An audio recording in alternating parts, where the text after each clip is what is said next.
This episode of the 4 Mile Circus was our first attempt at a Skype interview for the show. Because of that, you may notice a few minor audio artifacts throughout the episode. We're working on solving those problems for future Skype interviews. Now, on with the show. Welcome to the 4 Mile Circus podcast. 4 Mile Circus is a media services company in Brooklyn, New York. My name is Sean Mannion. I am one half of 4 Mile Circus, and also in the room, because you can't see because this is the internet and this is a podcast, is Nicole Solomon, the other half of 4 Mile Circus. Hey. Hi.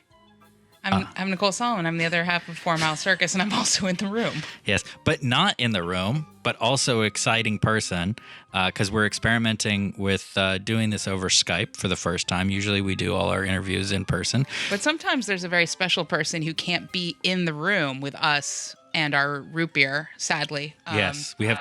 there's root beer. Sorry, I'm not supposed to give myself away. No. It's good. Oh, now it's ruined. I mean, it's ruined. Ruined. Everything's ruined. Everything is ruined. I feel terrible. Nicole feels terrible. We're all going to cry into our tasty, boozy root beers. But on the Skype, we have Hannah Neurotica, the founder of... What is she the founder of? She's the founder of Axe Wound, both the zine and the film festival, as well as Women in Horror Month, and a number of other exciting projects that we're going to be talking about today. Axe Wound was certainly the first feminist horror zine that I was ever aware of. I believe maybe it was the first of its kind. And Women in Horror Month recently concluded its eighth, Jesus. Oh my God, so bad. Its 8th successful year. And more recently, she started the Axe Wound Film Festival, which showcases horror movies by women, and will enjoy its 3rd year this coming November. I attended the first 2 years. Sean came with me for the second one, and we can both attest that it's one of the most fun and filmmaker-friendly fests that we have had the pleasure to attend, and his contributions to the horror community are invaluable. And so we're going to talk to her about all things horror and the many exciting projects she has on tap. Does that sound good, everybody? I think that sounds pretty good. I like that. I like horror. I like film festivals. So a zine. Yeah, What is zine? What is a zine? Is that what you said, Sean? That's what he said. What is a zine, Nicole? Let our guest answer. What is a zine, Hannah?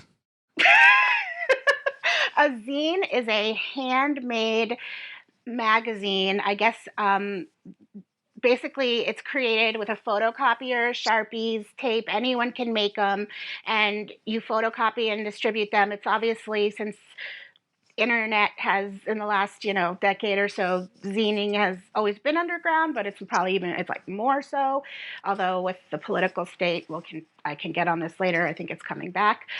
But zines are handmade magazines essentially, and they're rooted in punk culture, but also they originated, I think, amongst Star Trek fans. I think that's a fun fact. Star Trek fans so it was like it's a great medium to express yourself, whether it's activism or just about your life, and connect with other people, especially before the internet, blogging and stuff. So I was super into that medium. Like, people made fun of me because they associated me with the word zine, like it's all I ever talked about forever. And I just, that was where everything kind of started for me, was that medium. Yeah, I feel you on that. They were very important for me as well. I was wondering how you got into zines at first. I think you started Axe Wound at Evergreen, as I recall, which was a hotbed of zine activity, I'd imagine, when you were there. Axe Wound, technically, I started it, I guess I'm going to give this away. So it's like, whatever. I technically started it outside of Evergreen because there was a whole issue and I couldn't go back to the school. So I finished it in an apartment an hour away from the campus. Okay. But I did go to Evergreen that year and didn't start it till right after. But that is inconsequential. Sorry. What was the question? How did you get how did you like get into zines in the first Sorry, I place? get so anxious sometimes when I'm like verbally talking. So I got into zines. Honestly, I don't. It wasn't like I was into zines because I knew, oh, this is a zine. I really think this is cool. Actually, I was doing this before I knew what zines were. I always was fascinated with creating media in the form of like printed papers. I always had this thing about I just loved printed papers. And I was like, "Oh my god, I can create my own magazine and like tape things down not knowing anything about it." So I think in high school, I mean, I was making poetry, I guess you would call them chapbooks, which I didn't know at the time. And so I didn't really know what I was doing, just that I knew I wanted to make these things. And once I started getting into like, Riot Girl and all that punk rock feminism later down the line, it was like, oh, okay. So there's more to this than just, publishing my poetry and stuff. There's personal zines and there's anthology zines and there's zines about biking and, it's like everything under the sun. And so it was sort of like taking that medium, but just sort of always having done it, not knowing what it was, I guess. I hear that. When I was a kid, my sisters and I used to make fake magazines, which were basically zines, although we didn't like, we hadn't heard that term either, but it was just that intuitive thing of like, oh, I can paste things down on paper and put words on it and make my own publication. And it's such an exciting, empowering thing that then when you're like, wait, lots of people do this? There's like a whole community of this. Oh, totally. I think, I don't know if you can relate, but I know like even when I had like my first computer, it was like there was the newsletter template. And I Mm. remember being like, oh, I'm going to make a newsletter. But it was like, I didn't know what to put in it. So I was like, oh, what's in teen magazines? Beauty tips. I don't have fucking beauty tips, but I made them up. It's like I didn't think outside the box yet, but I knew that I wanted to be doing something in that arena. So that really, but zines didn't really become a part of my life as zines, probably, yeah, until college, early college. And and where did the idea for Axe Wound specifically come from? Okay, so when I did go to Evergreen, there was this, as for people who know Evergreen or don't know, as you said, Evergreen's sort of different than most colleges. It's sort of like the home of, Kathleen Hanna went there. She's got a lot of history and artists and stuff that went there, and it's non-traditional. So one of the things that some students did was they got together and they created something called the Olympia, what was it? The Olympia Sex Conference. And I didn't have anything to do with it. It just, it was not my scene, that group that was putting it together. And then I went into the Women's Resource Center that I was interning at as for like my credits that semester. And this guy was reading, I'm trying to give like a speedy answer here because I will go on the longest tangent. Please interrupt me if needed. It's all interesting though, so take your time, please. And so I saw this guy, he was reading this book by Carol Clover, who at the time, nobody knew who Carol Clover was then. I mean, the concept of the word final girl wasn't in the public conscience at all. And I was struggling at the time with being a feminist and a horror fan. And because I just hadn't had this epiphany yet, I guess. And so I saw that book and I was like, holy shit, what is that book? And I just like attacked this guy basically with like needing to know everything to the point that he just handed me the book. It was Men, Women, and Chainsaws, I'm guessing. Yes. Yes. And it was like mind blown for me, like this concept of academia and feminism and not feminism. I don't want to put that word in with that book. I would say gender studies, maybe. That it just blew my mind. And so he asked me, because he could tell how into the book I was. He's like, oh, I'm doing something for the Olympia Sex Conference. And I'm thinking, which I still don't know how this relates, but he was like, I'm going to do something about gender and horror, like a little workshop. And I'm thinking, oh my God, I don't know shit about that topic, but I want to co-host it with you. So I just want to do it. And I had just like because I'd been thinking about these things for so long. So I ended up running this workshop with him, and everyone who was there thought that I had been like studying it for like my lifetime, which was like, wow. So I ended up at that point, the event ended. I didn't have anyone else to talk to about the subject, but I was like, you know, when you get super into something and you're like, I need to talk to people about this. There was nobody because all my friends were like kind of in this hardcore feminist sort of anti everything mode at that point, and I was trying to sort of find a way to reconcile things that I felt were misogynist. And so anyway, I'm sorry, I feel like I'm not making sense. No, you're making sense, and don't be sorry. Yeah, you're totally right. She's making sense. Yeah, you're making perfect sense. Don't worry about it. Don't apologize for anything. Trust me, you're not rambling as much as plenty of people do. Have you heheard us talk ever? You've had conversations with both Nicole and I. So you don't need to worry. We intentionally have all of our business meetings padded by like an hour, just because we only really have an hour of like actual stuff to talk about, but we talk about everything else for the rest of the time. Yeah, the digressions are like the meat of our meetings. Pretty much, yeah. I feel better then. Okay. Neat. So, okay. So, Olympia, so the workshop ended. I really wanted to talk to people. Didn't have anybody. I couldn't go online. I tried to go online and look up, you know, women, feminism, horror. Nothing. And I was just so frustrated. And at this point, there was a mistake with the financial aid office, and I lost all my credits and couldn't go back to the school. So long story short, was living somewhere not far away. I was very isolated. I was struggling probably with one of the worst bouts of my mental illness. And I was like probably in this house for 1 to 2 years, and I did not leave it hardly ever. And it was really rough. And I remember just sitting on my floor one day and saying, I'm going to make a zine about this topic because I have no one to talk to about it and there's no one online. And I wrote just all my thoughts about it. I made a quiz, I think, like, which final girl are you or something? And like, I had Dorothy from The Wizard of Oz, like, do I count or something, you know? And it was just silly, but also just kind of like this really ugly collage of all the things that were in my head. And I had the idea for the title because I just was like, oh my God, axe wound. That's a derogatory term for a menstruating woman. That's perfect.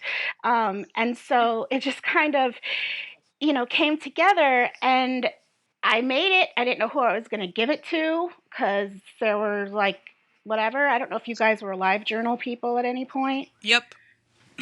I was aware of it, but I wasn't cool enough to be part of it. I don't know if cool's the right word, but it seemed like all the cool people were doing it. Well, not the cool kids, but like the cool weird kids, because I remember the weird kids, and the cool weird kids were on LiveJournal.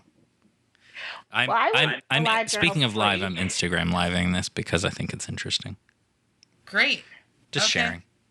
So you're get out. There's nobody on it. He just shoved his phone in my face. Continue, Hannah, please. That's LiveJournal. No, so LiveJournal. So LiveJournal was like the closest, I guess you would say, to a social media network, and I pretty much lived on LiveJournal, and there you could create communities and you know, search people by interest. And I slowly made my way into the zine community, and then slowly found people one at a time who liked horror and were feminist. And it was like one person here, one person there, and then one day I discovered the whole concept of a zine distro, which is basically, for people that don't know, it's like, since stores aren't usually going to be primarily carrying tons of zines, people would create zine stores online that, you know, they would commission, and people would buy them for a few bucks. And, you know, so the first time I had submitted axe wound to one, and this girl was like, aesthetically, this is not nice. Because at the time, I just was like, it was the ugliest scene. But she's like, but the content is really interesting. And so I'm going to take it. And it was like, oh my God, the coolest thing that ever happened to me at that moment, that this little zine distro was going to carry my zine.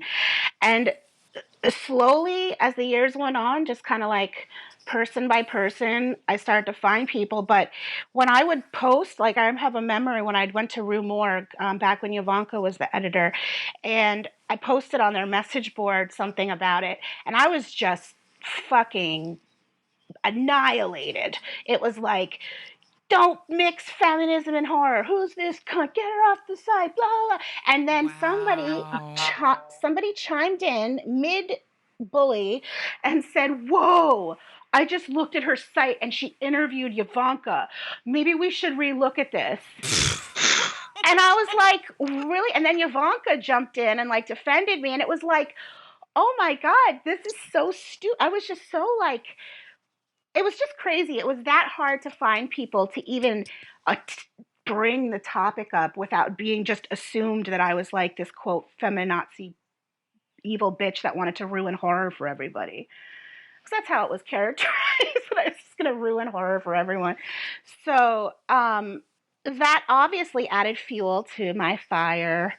And I was like, wow, there is no community at all for women, not even women who like horror. Women weren't talking about liking horror, really. It was like at that time. So I guess slowly I brought it through LiveJournal. And then I think it kind of got bigger when out of the blue, I get an email from Newsweek. I mean, out of the freaking blue. I'm doing zines on my floor, like in my house, like what the hell are they contacting me for? And they're like clearly so desperate for a woman to comment on horror, and it was that hard for them to find someone that I was the person that they found. And they wanted me to give them a quote saying what my response was to Eli Roth saying that his film was like the most feminist horror film or something. Oh, Hostel 2? Yeah. Yeah, okay. And I was like, well, first off, I haven't seen it. It didn't come out yet. And I'm not like an industry person. So I don't know. I mean, I had no connections to the horror film scene whatsoever. And it was all zine. And so they quoted me and they credited me as an amateur film critic or something like that. Okay. Which I still am kind of like, What? okay, what? I mean, I guess. I mean, why would you want to make me sound like that for your sake? But anyway, so that sort of was like this like shaking, like, oh my God, oh my God. And when that came out, it slowly was kind of like more people sort of found me, and I could slowly build this community. But I have to share one thing that as soon as that came out, I got an email, I'll never forget, from a woman who said, I don't know if Hannah's reading this or her people are reading this. At my job at a desk, trying to check my email before my boss saw it. I'm just like laughing and I'm like, wow. So, you know, it was just this really weird mind fuck in a way of like, what's going on? And then just things kind of, I think the next like really big bump that it became bigger was when Eli Roth, oddly enough, considering the Newsweek thing years later, got a copy of it and gave one to Quentin Tarantino while they were shooting Inglourious Bastards in Germany and tweeted about it. And then that kind of was like, okay, now people know about it.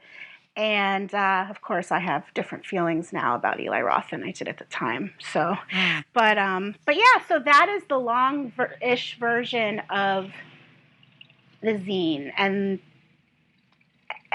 it's I guess the one main weird fact about it is that people think of it as like this long-running thing, but even though I made it over the course of like a decade, I only ever really published 3 or 4 issues.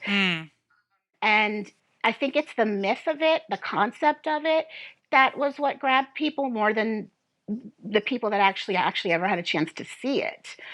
So sometimes I think it's the theory of it that is what was popular rather than the thing itself. That's really interesting, and it makes sense because all of this stuff that you were talking about in terms of like the isolation and everything, obviously I relate to that, and we'll get to this in a minute, but I mean, that's part of why when I was finally like making a horror film and knew I was going to be putting it out there in the world, I cannot, just to take a second here, I could not express how grateful I was and still am for you specifically, and what you were doing with like Axe Wound and Women in Horror Month, and the fact that you were a key part of building a community that I could step into that was like amazingly actually like welcoming and felt like home. And I'm not used to that in like any kind of like subculture or scene. I'm not used to feeling at home. I'm used to feeling very kind of marginal and like I don't quite belong and I'm kind of an interloper. And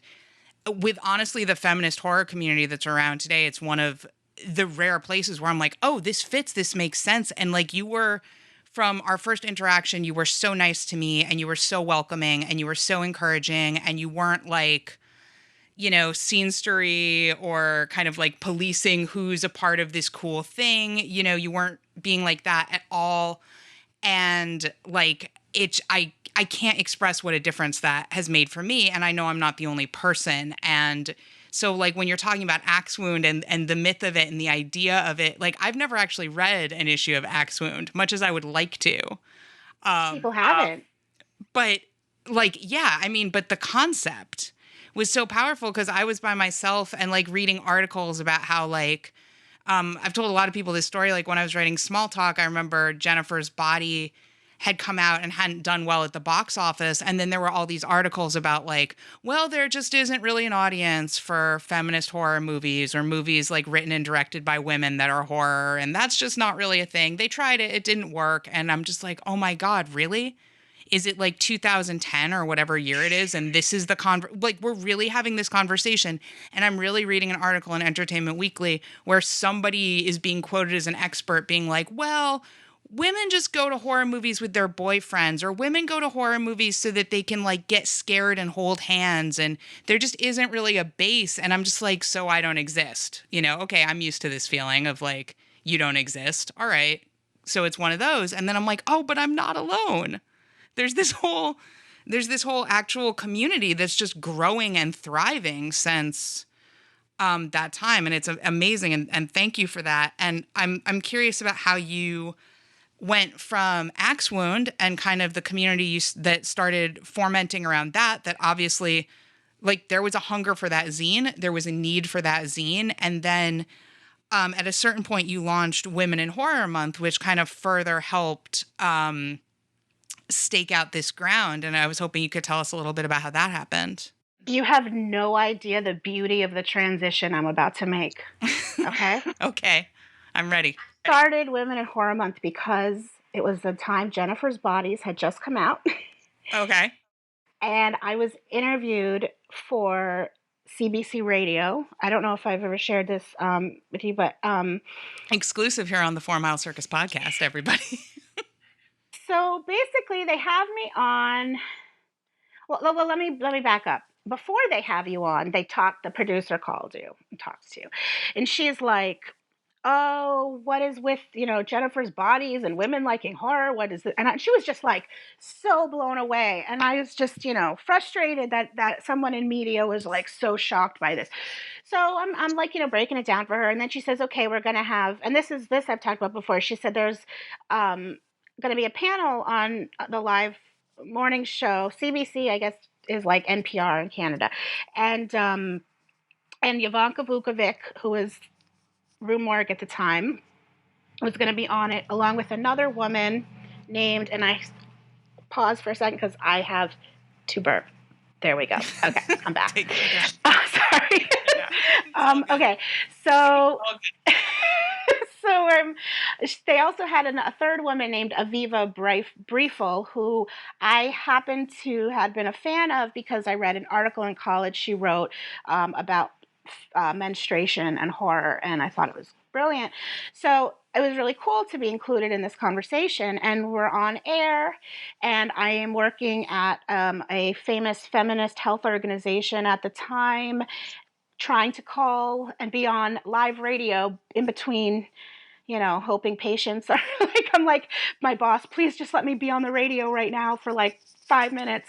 And so the fucking woman who interviewed us decided to use this half-hour time that could have been well spent to talk about how odd we are. And Ivanka was the only one in the studio. And for those that don't know, she is a very colorful woman. She's covered in tattoos. And she spent the time asking Ivanka how she gets dates with all those tattoos, and Oh. talking about like just fucking everything you would not believe or want to have happen in this conversation. It was like, we're weird and we're like this token thing. So I was so pissed, I was so angry, that I just like opened my laptop. I don't even know what, I didn't even blog regularly, but I opened up a new blog and I just pounded out this rant that had an embarrassing amount of mistakes in it. And it was just like, fuck this. We need a Women in Horror Month. And I think before I wrote that, I actually was on the couch and I said to my dad, I was like, you know what, Dad? I got to start Women in Horror Month. And he's like, yeah, okay, you do that. And I was like, I'm going to watch me. And so I did this post and I said, I'm declaring February Women in Horror Month. You can decide to join me or not, but I'm doing it. And this is why. And I was blown away at the response. Like instantly, it was just like, whoa, what the hell just happened? And it really was cathartic, but also empowering and um, scary. And I mean, I don't know. I was putting a lot of myself into that. A lot of, that could have offended a lot of people, and it felt good to get this response from people that was like, "Okay, yeah, this is something that needs to happen, and this is why." And my biggest, I mean, I could go on so many tangents here because after 8 years, there's just way too many thoughts about Women in Horror Month in my brain. But um, at that point, I didn't know it was going to last. I mean, I assumed it was like a one-off thing because everyone's attention spans are, you know, so especially now. So for the first couple of years, it was like, is this going to happen again? Are people going to remember? you know. Um, so now I'm at a point where most people don't even know me, or so. I mean, I had to break free of that for a while. Everyone was like, "Oh, Hannah, Women in Horror Month." It took a while for people to be like, "Okay, we don't even know who Hannah is. We just know what Women in Horror Month is," and that's what my hope was. So that's when I kind of felt like I didn't have to like think every year it wasn't going to happen again. I don't know if that makes sense, but Yeah, because you kind of, it's very community driven. It's kind of like it's kind of an if you build it, they will come kind of situation, I guess. Like you built it, you built the concept, and now like you have like a website that's a hub, and you kind of, have people, for listeners at home, each year you kind of solicit events or projects. And what an event for Women in Horror Month can be is incredibly broad. Like I think 4 Mile Circus's event this year was like, we will be celebrating online. Our event will be an ongoing month-long online celebration, which just means we're going to be like sharing content basically by women working in horror. And that was the event, and other people I know do like film screenings or throw parties or, put up articles specifically about it, podcasts, whatever. And you just kind of distribute information about people participating and are kind of a central hub, but you're not like directing people what to do. It's just like, do whatever you're going to do and I'll help spread the word about it. And that seems to be working really well from where I'm sitting, at least. okay. So what you said about, it being a hub, I kind of see Women in Horror Month as like kind of an instigator in that sense. We instigate you to do something, and then because really Women in Horror Month, I say we, but I guess, it's really not that many people. It's like me and like two other people that are basically saying your community, whether it's online, whether it's in person, like nothing changes in the world unless it changes in your community. And so by bringing this to your space, I can't do that. I can't travel around the world and put on events all over the place. So people are empowered, I think, by creating events. Some of them go on to create events that they then do for the rest of the year. And I think that is empowering for those people to be creating something, and also building this new space that didn't exist for people before. And whether that's through sharing something on a social media or a show in person, it's like that's your community, and it makes a difference. And seeing how media has changed too in the last just 8 years. I mean, now new ways of celebrating. Instagram wasn't around then, but now you have like the daily tag once a day, Instagram games that people are playing, and it's just cool to see how people are creating quote events as media shifts in these new ways, and it's really cool. It's exciting because I never would have thought of that. Like other people did that, and that's weird for me sometimes to think about, if that makes any sense. Yeah. How did when you first got started though, you I assume had to do more of the lifting yourself in terms of making sure that there was a thing that was Women in Horror Month, whatever that was. And what did that look like in the early years, however much you want to talk about it? Like talk about whatever you want, avoid whatever you want to avoid. You just and the stuff I'm avoiding, I have no issue telling you guys off the record. So, Sure. Cool. Exciting. so yeah. So basically, what I did was the website really wasn't people. I mean, come on, really, it's rare that people spend much time on websites, really, unless it's like. I mean, I knew social media was the place at the time. So anytime somebody mentioned Women in Horror Month in any capacity, I would share it on the blog. And I mean, not on the blog, I'm sorry, on Facebook. And I would just encourage people, here's things you can do. I would do a lot of the posts. But it really did kind of catch on quick. And then there was a period after the first few years where people might not remember, they might remember the Viscera organization. Took us under they contacted us and asked if we wanted to be under their nonprofit status. And it wasn't a great thing. So that was a rough period because I didn't have control anymore over Women in Horror Month. And again, if anyone's listening to this, I'm not talking specifically about anybody, ill of anybody, just it wasn't a good fit. And obviously people are listening. I didn't mean if anybody. No, don't. Oh, please. I mean, no, that's an open question whether or not anybody will be listening. Don't. No, We don't actually post the actual podcast. We actually reenact the entire thing if you've listened to any of them. Oh my God. I'm really good at voices.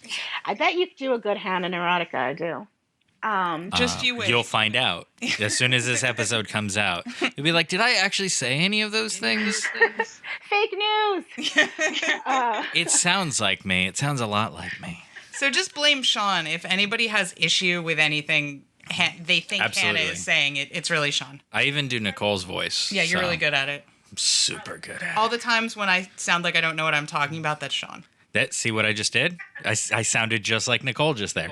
Amazing. Whoa, mind is blowing up. So, yeah, not trying to, just take it in, take a minute and breathe. We know it's a lot. But I can understand how being taken under the umbrella of an existing not-for-profit organization for something as kind of scrappy and flexible, maybe, as Women in Horror Month, I mean, and having worked in the nonprofit sphere a lot and dealt with these, it's not about anybody doing anything wrong or bad or anything. Sometimes it just seems like, oh, maybe we're ready for this and this is going to be a good fit. And it just isn't, that's not where you need to be. That's not testing anybody. And sorry, go ahead. No, continue. we didn't That's say all. anything. And so two things with that, if I can remember them, is, when you were saying, Nicole, about how you felt welcomed, that is you have no idea how happy that makes me, because that's always been really important. And one of the things that happened during those years is you would have had the complete opposite experience. In fact, you probably would never have come back. It was not welcoming. It was the opposite. And I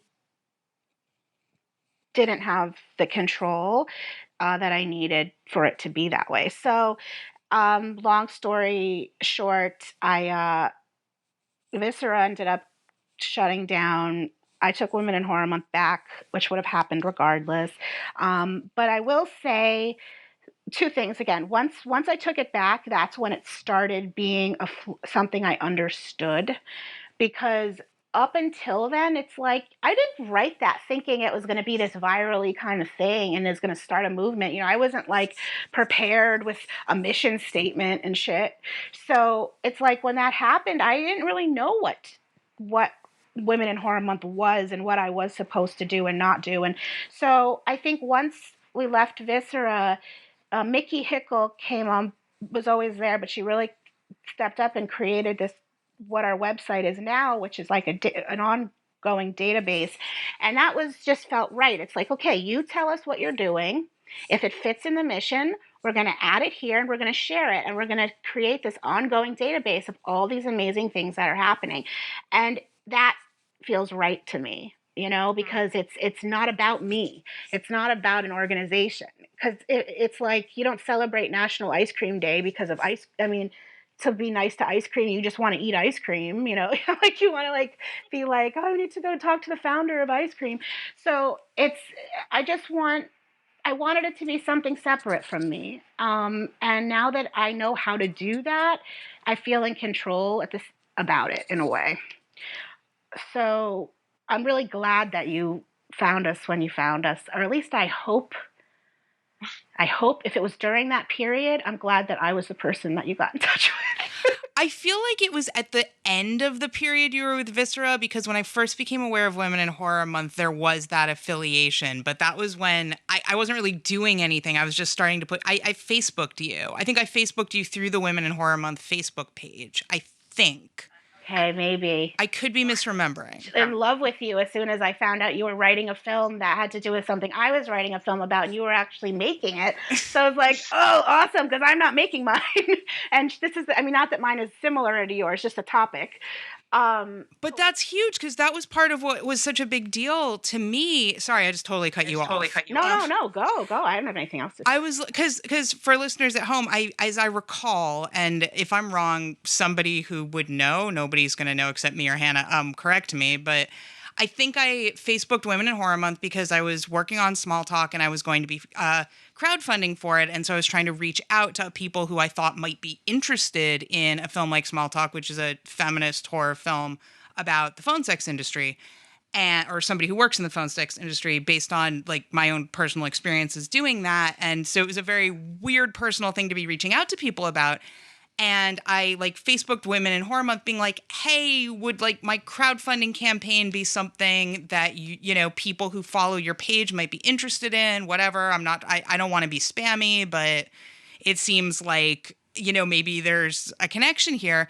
And Hannah messaged me back and was like, oh my God, I'm working on a short horror movie about phone sex right now too. And it was, for me, it was this moment of like, it was a really, I feel cheesy saying it, but it was a really powerful moment for me personally, in part because I was like, Hannah and I could be competitive right now. We could have been like, wait, no, I'm doing the feminist phone sex horror movie. No, I'm doing but instead your response wasn't, oh my God, I'm doing the same thing. Like, bitch, get off my Facebook page. You were like, we have to like figure out how we can support each other, and like how our movies, maybe there's some way we could something to like, work together. And I was like, oh my God, this is all I've ever wanted, is that to be the response? And I'm like, yes, that's what I want. I want there to be more feminist phone sex horror movies, and I want the people making them to be working together, not like competing for like who's going to get it out first and who's is going to like get into whatever festival like bullshit.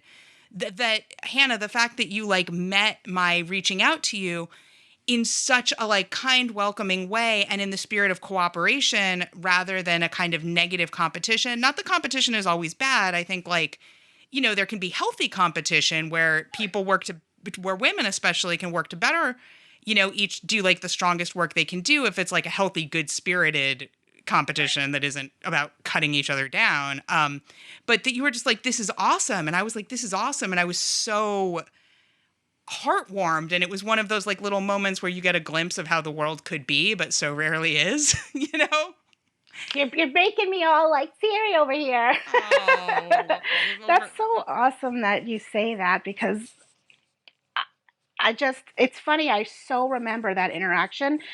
Uh, because I think I might have had, and now that I think about it, I think my thought process might have been like, oh my God, someone else is making this movie. And then it was like, oh, that's a good thing. That's awesome. And then I was like, I think I gave like $5 because I didn't have much to your campaign. And I was like, you know, one of the things that's so important that you bring up is, you know, it's no secret that women compete with each other in like this horrendous way. And a lot of that is, you know, constructed the way we're brought up.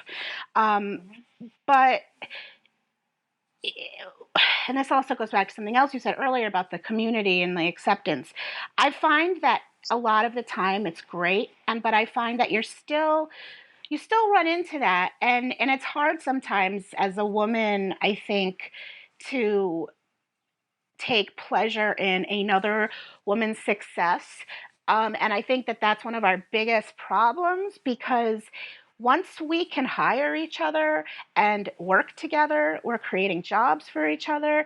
But the more we are like, well, fuck her, she's making a movie I want to make, or fuck that, she got into that festival and I didn't. I mean, how are we going to get any advancement if we're not on the same team with each other? Yeah. And it's, yeah. So I'm really, I try really hard to always be, even if, and I didn't feel that way towards you actually at all, but had I felt that way, I wouldn't ever have let myself stop me from supporting someone because of it. Not that I did have that with you, but just had that happened. So it's interesting. I think that it's, I don't know if men do experience it, I'm sure, but I think for women, we're just so trained to just, you know, there's only one space for us. Exactly. Who's gonna get that space, you know? Like, what the fuck? You look at how many fucking slasher films there are. You can't have 2 phone sex movies. Like, I mean, I think women just forget that there's more room if we create it for each other instead of, you know, hating on each other. Yeah, exactly. Like it's about making that space and carving it out. And it's hard because if you don't carve out that space, the space you're going to be given is, there's going to be one slot. One woman gets to like make a horror movie once every 10 years or whatever. Yeah. You know. And God forbid she doesn't do a great job. Well, that just means all women can't make films. Exactly. You know. Exactly. I mean, okay, so, but as a guy, I just want to point out that if you all get to make your films and share space, that's only going to highlight how bad I am at everything because you're actually competent. I am a white man, and I deserve to have my incompetence somehow interpreted as being competence. That's why we're business partners. Exactly. Yeah. Exactly. You know, Sean, you just reminded me of an interaction I had 2 days ago with a white male in regards to the Axman Film Festival that I totally forgot about. Was he like upset that you don't take films from guys? Is that what? Oh no, it's better than that. It's oh my better God! Than that. Oh, great. It's because it's the core of the entitlement. So I get an email from a guy, and he's telling me about how great his movie is, and Fangoria loves it, and he's like, I really would love a waiver to your festival because, you know, we just spent all this money on the production and blah, blah, blah. And I wrote back. I know. I wrote back and I was like, okay, do I want to be an asshole or do I want? So I wrote back and I said, sure, I'd be happy to give you a waiver. Just send me the name of the woman that wrote and directed your film. And he wrote back and was like, oh, I'm sorry. I mean, the point is, first off, men that I get submissions from men every year because they are entitled. They don't, not all men. I'm sorry, Sean, I didn't mean that. But no, all of us. These men are like, oh, it's a film festival. Of course I'm welcome to submit a film. It's like, I don't need to it's for women. It's like no concept that they might not be the target here, the person that we want. And so anyway, so I responded. He writes back and his response was pretty epic, actually. it was well, the first thing he said was, "Oh, yeah, it's not by women. I'm sorry, but when we make a film in 2 years, we hope to have another anthology and maybe have one or two women in it." Oh my fucking God. So Maybe. I We took a deep hope. breath. We hope. We're crossing our fingers and praying every night. We can't, do anything to make this happen ourselves. We have to And just hope. one or two. Just one or Just one or two. Well, let's not get crazy here. I mean, yeah. One or two out of like 20. Yeah. Let's So I be wrote honest. that, and I was like, what did I write? I wrote, well, maybe you'll consider more than that. And that's all I wrote. And then he's like, well, it depends on, fun. I mean, it was just a bull. I stopped the conversation. So I was like, I'm not interacting with you anymore. But it's just this like, entitlement of festival submissions. And you're spending money on those submissions. So when a guy submits and pays to, I mean, really, you must have money lying around if you didn't even bother to read that this is not your space. And second, I just couldn't believe that he said, "Yeah, well, we'll try to get one or two." Oh, I mean, talk about tokenizing something. I mean, it just blew my fucking brain. like he doesn't even realize that him saying that makes him look worse. He thinks he's being the hero.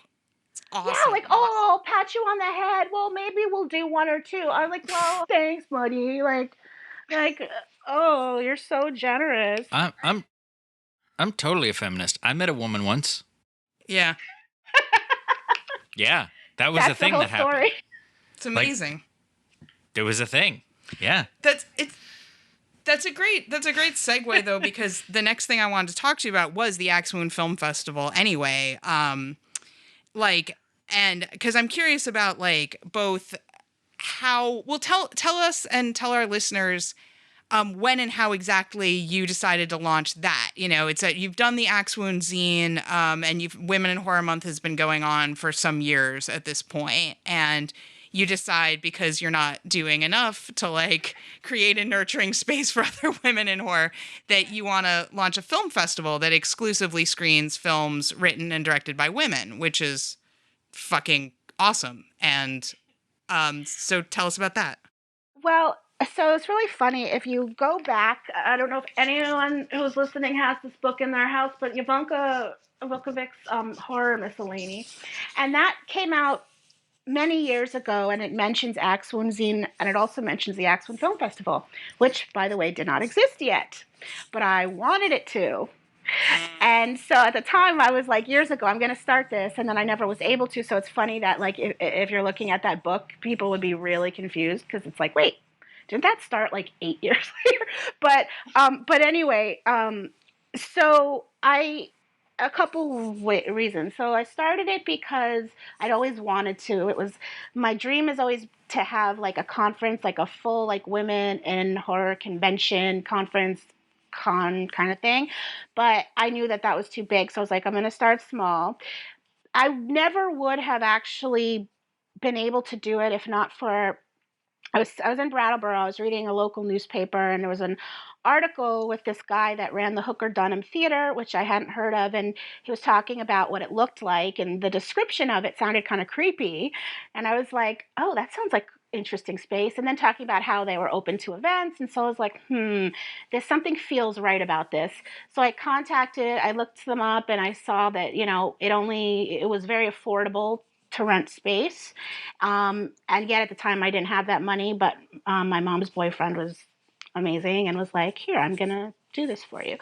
So I had the space, and I had no other funds. And I just said, well, in the spirit of zining and DIY, it's like, I don't need anything. I mean, I don't care about anything other than showing films and having people that can share their work.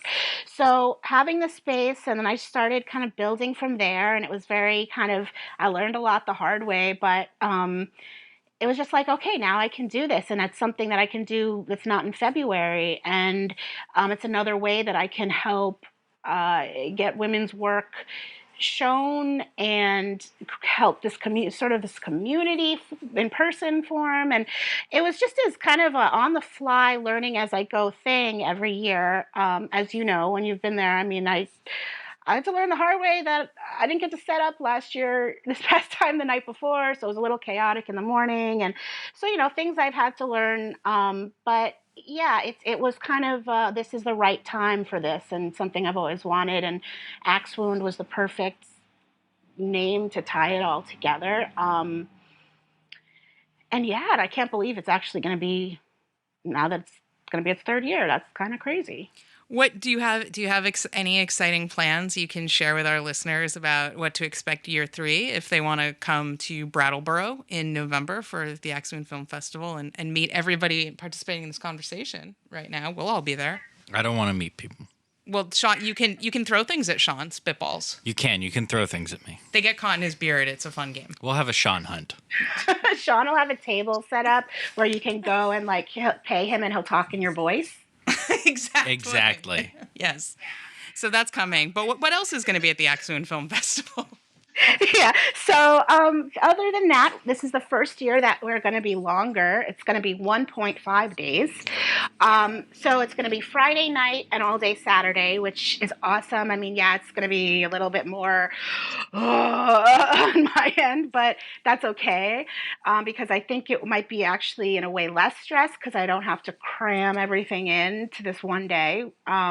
Which I tend to do because I want to show so much work, and instead I make everyone sit on their ass for like 8 million hours.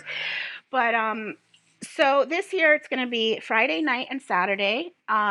We have some people coming back, like hopefully you guys, to do. I won't say much because I, don't know if you It's want a me surprise. to. There'll be a thing. But you guys will be there for a thing. And Heidi Moore is returning. She's flying out to run a workshop that we're going to publicly talk about what that's about a little later. But it should be good. And it's related to kind of being on set and empowerment and that kind of a thing. We might have a certain person coming to do a technical type of skill workshop that I can't give away yet, but if it happens, once I know, I will. So there's a lot of stuff. Oh, and maybe someone else who I can't say their name might be coming down to do a presentation from Canada who has a book coming out soon with Rue Morgue. So maybe I did give it away. That's okay. A little teaser. It's awesome. Yeah. So many exciting things. So lots of exciting things, and I want to make sure there's time to show films too. So, but there will be, and there's going to be a Q&A again because one of the things I want to say about the Axe Wound Film Festival that blows my mind is we have no money. Like all our sponsors usually, they might give us a little, but it's usually like gifts and stuff to donate and that kind of thing. And I just feel really proud that I'm able to pull something together that's useful for other people without having all this money, because it's just like because if you find the right place in your community, it's like you can make things happen with little money. And that makes me happy because to know the positive impact it's having with like this DIY kind of thing it's just cool, if that makes sense. Absolutely. It's awesome. And I think it's really inspiring how much you've done and how competently, because let me tell you, I have been to film festivals where there was a lot more money involved and they ran a lot less smoothly than Axe Wound. There were a lot more technical problems. Oh yeah. There were a lot more scheduling fuck ups. There all sorts of like just everything you don't want happening at a film festival. And you guys are always so like, I mean, I know you're saying like, oh, we were scrambling at the last minute, whatever, but like from a filmmaker's perspective, Axe Wound is so much just smoother and it's a good time and you don't let us see you sweat so much. So like it's not impacting any of us in a negative way. It's probably stressing you out to be doing things on a shoestring and all, but you do a great job of hiding that stress. And I want to talk to you about how you promote all your awesome projects through social media in a minute. But first, I want to ask you one more question about Axe Wound, and then I think we're going to play a game. Yeah, I want to play a game. Yeah, Sean wants to play a game. He's getting antsy. But I want to ask you about the Axe Wound mixtape that's a thing. Can you tell us about that? I'm very excited about this thing. So I had not gone into that thinking I want to do a VHS mixtape because that never even was like a possibility in my brain. I didn't know that was possible. And I posted something about how I was going to do this quote mixtape, but it was not an actual mixtape. It was like I'm going to do a show, like a screening. And Heidi Moore wrote, "Oh my God, is it going to be on VHS?" And I was like, "I wish." And then she put me in touch with Magnetic Magic, and it was like, "Oh my God, we can actually do this." And again, it's not money so much out of my pocket as rather like a collaboration together that benefits, two businesses. And it's through those kind of experiences that, these things are able to happen. But so I decided to just make it as a way to raise some money, a small amount of money for the film festival. And it's going to feature films from the first and second year with a little bit of, stuff mixed in. The selection was based off of, I obviously didn't like go and say, oh, these are the films, I want these films and nothing else. It was really, who's got distribution, who can do it, who wants to do it.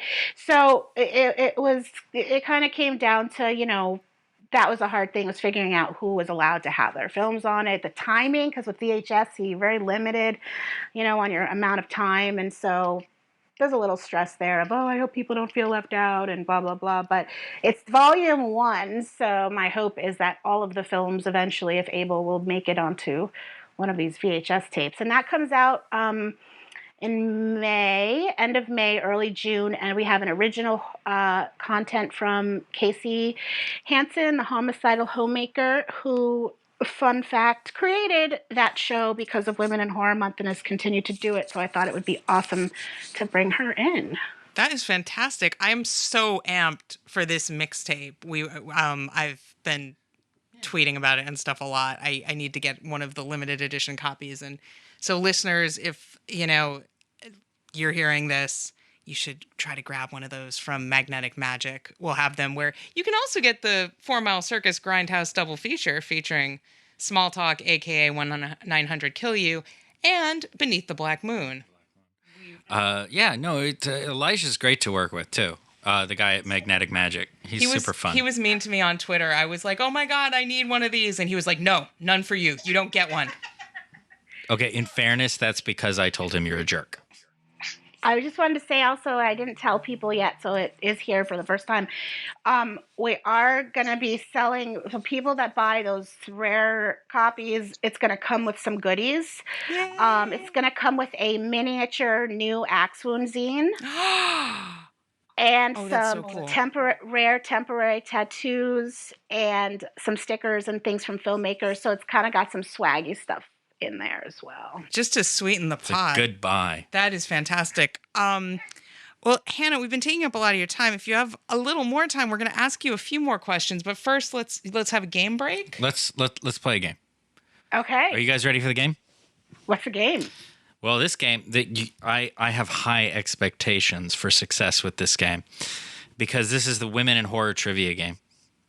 Oh man, you're gonna just give me a panic attack right now, aren't you? I'm playing too. You're not in alone. It's both of you together. And the stakes couldn't be higher. Couldn't be higher. For every question you get right, we'll send you.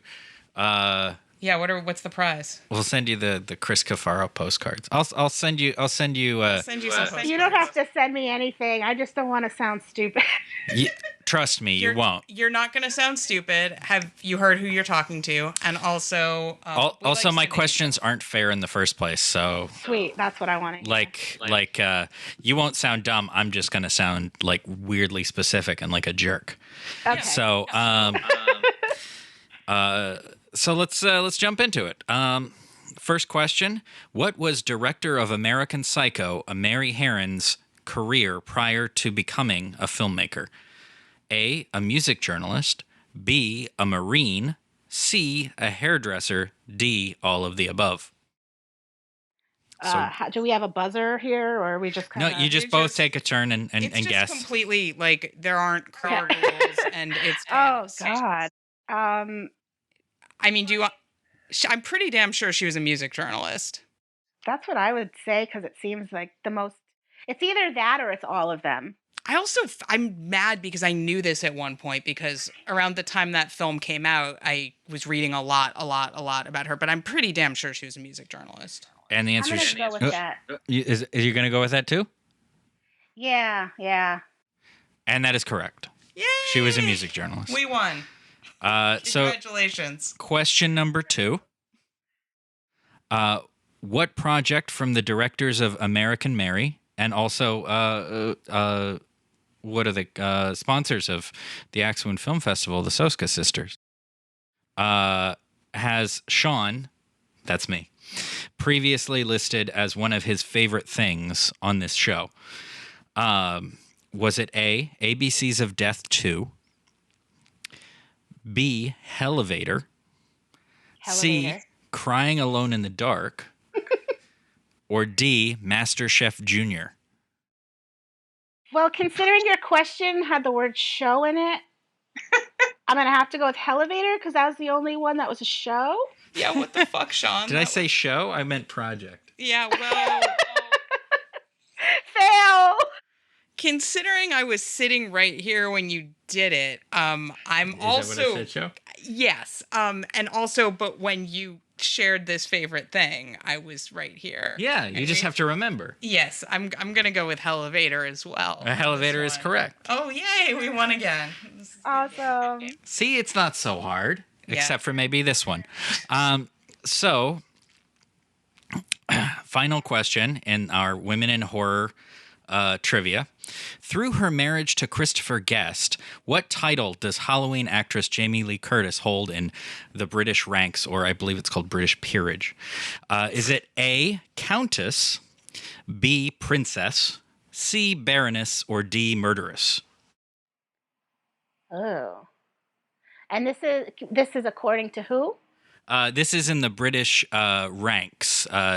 Christopher Guest, also from all those Waiting for Guffman. Waiting for Guffman and things like that, holds a rank in the House of Lords. And so, let's see. What were A and C again? A is Countess, B is Princess, and C is Baroness, and D is Murderess. I'm going to go with Baroness. You're going to go with Baroness? I want to say Countess. You want to say Countess? That was my B pick, so let's... And the correct answer is Baroness. As Nice Christopher one, Guest Nicole. is known officially as the Baron Hayden Guest.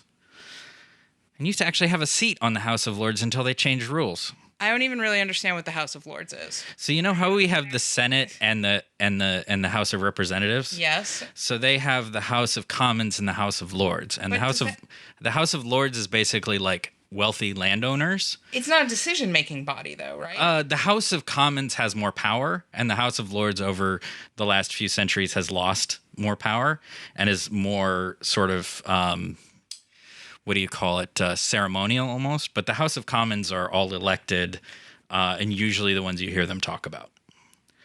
Okay. So, but the House of Lords still I exists. think that's an interesting question because I would have never known that. I mostly know it from having looked up stuff for this question. To research the question. Okay. And on that note, Hannah, do you have a little bit more time so we can ask you about a little bit more stuff? Sure, yeah. Go for it. Sweet. Okay, but first, because then we're going to break this up into 2 episodes, can you tell our listeners at home where they can find you online? Yeah, oddly enough, I don't have a website right now, which is annoying because I should, but I'm working on it. So HannahIsNeurotica.com will eventually exist. Right now it says coming soon. So in the meantime, I guess social media is the best place, just to find me, if that's what you mean. Yeah. Facebook, I have issues with Facebook these days. I tend to post more on Instagram. I think Instagram is probably where I am the most, but if you send me a message on Facebook, I'd get it. but I will have a website soon. But mostly womeninhorrormonth.com and all that is really where a lot of the stuff is right now with, the festival and the mixtape and all that information that people might want. And that's what's the handle for that on the Twitters and the Instagrams? It's WIHM, I think. So Twitter, I believe, is That's the only one that's a little different. Okay. I know Instagram is just Women in Horror Month. Facebook is Women in Horror Month, and Twitter, I believe, is WIH Month. Gotcha. Yes. That's right. Yeah. I think that's right. We'll check it. We'll correct it in the show notes if it's not To right. do a fact check me. And we're 4 Mile Circus. That's 4milecircus.com. Twitter, Instagram, Facebook, 4 Mile Circuits. That's the number of circuits now. I can never say our name right. No. 4 Mile Circuits. It can be another 4 Mile offshoot Circuits podcast. We're gonna have about so many robots. offshoot podcasts from me fucking up our name. That's the number 4 followed by the word mile and the word circus, all crammed into a single word, and it's wonderful.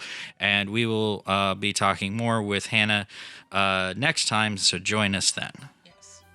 Bye.